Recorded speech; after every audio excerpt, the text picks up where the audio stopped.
In the month of January, we saw green. It was a polarizing month, and there's two main points that I want to talk about. One would be the general divide between market return and how we feel. And two, we're going to talk about precious metals, and that will lead back into number one. Now, so we had green, we had good return in January. Now, the end of January fell off. You can see that up here. The biggest theme for right now for our firm, and as we look forward to 2026, is the divide between overall market return and just how it feels. Because right now, the market seems, and the return, the uptrend, seems devoid of our everyday life.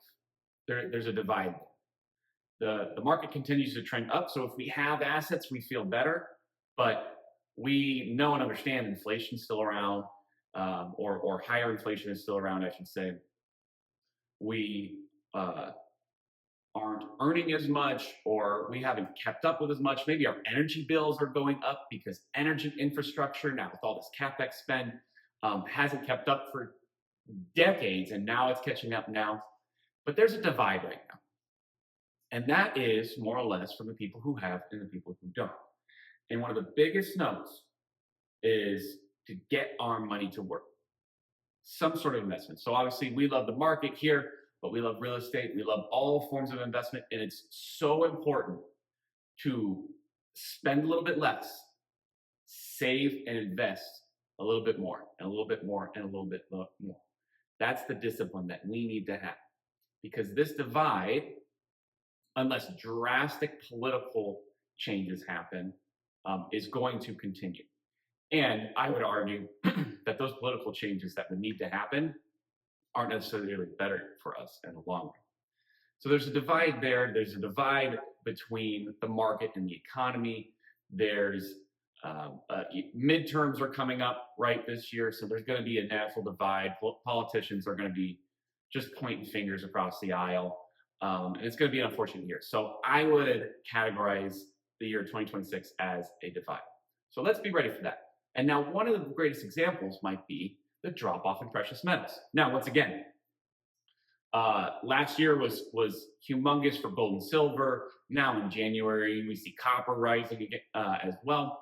But they saw steep sell-offs. Again, you can see that here. And the biggest point I want to say there is not to get caught up in that trend. When you start to hear about it in the news, generally it's later in the cycle. Generally, a lot of people have made the return. That does not mean, especially for us long-term investors, that does not mean it's not a good buying opportunity. It just means let's not go chase. Okay, now, gold and silver massive drop-offs at the end of January. And the biggest point I want to say there is as those wind up and as those continue to gain velocity, you might see this. We might see these drops. So as if we are invested in those and we believe in those investments from a long-term perspective, if we get a haircut, if we get a drop 10, 20, 30%, good buying opportunity. More often than not. Now, we always need to gauge whether it's the right time. We need to gauge what's going on. But I just want to prepare you guys because with the divide and with the massive gains that we had from last year, the drop-off can get quicker as well. And that's what I would expect for this year. I would expect our correction, again, happens once a year, happens at, it is 10% from the market high. Okay, so we want to be mindful of that.